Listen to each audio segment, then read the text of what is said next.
இப்போது நீங்கள் ஒரு 100 ருபீஸ் நோட் எடுத்துக்கோங்க. நீங்கள் ஒரு கடைக்கு போய் அந்த 100 ருபீஸ் நோட்டுக்கு அளவான அரிசி, பருப்பு, எண்ணெய் இந்த 3 பொருளையும் வாங்கிக்கங்க. இப்போது அந்த ஒவ்வொரு பொருளோட அளவும் எவ்வளோ இருக்குன்னு சொல்லி நோட் பண்ணி வச்சுக்கோங்க. இப்போது 1 வருஷம் கழிச்சு அதே கடைக்கு போய் நீங்கள் மெஷர் பண்ணி வச்ச அதே அளவு பொருளை வாங்கிட்டு நீங்கள் 100 ருபீஸ் நோட்டை கொடுத்தீங்கன்னா அவங்க எக்ஸ்ட்ராவாக இன்னும் கொஞ்சம் அமௌண்ட் கேட்பாங்க. ஆனால் அதே 100 ருபீஸ் நோட்டு தான் நீங்கள் போன வருஷம் கொடுத்தீங்க.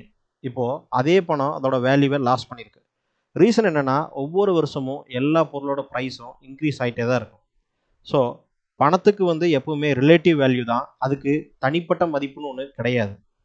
இப்போ நம்ம வச்சிருக்கிற 100 ருபீஸ் நோட்டு 10 இயர்ஸ் கழிச்சு அதே 100 ருபீஸ் நோட்டாக தான் இருக்கும் அப்படின்னு சொல்லி நம்ம நினைப்போம்.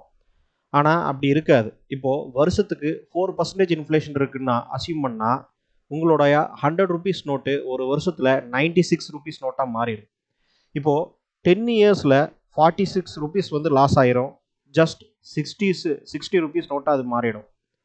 இப்போ 20 இயர்ஸில் 80 ருபீஸ் லாஸ் ஆயிடும். ஜஸ்ட் 20 ருபீஸ் நோட்டாக அது மாறிடும். ஸோ அதனால தான் எல்லா வெல்த்தி பீப்புளும் மினிமம் இன்ஃப்ளேஷனையாவது பீட் பண்ணணும் அப்படின்னு சொல்லி இன்வெஸ்ட் பண்ணுவாங்க. பணத்தை நம்ம வேலை செய்ய வைக்கணும். சும்மா இருக்கிற பணம் அதோட வேல்யூவை லாஸ் பண்ணிகிட்டே தான் இருக்கும்.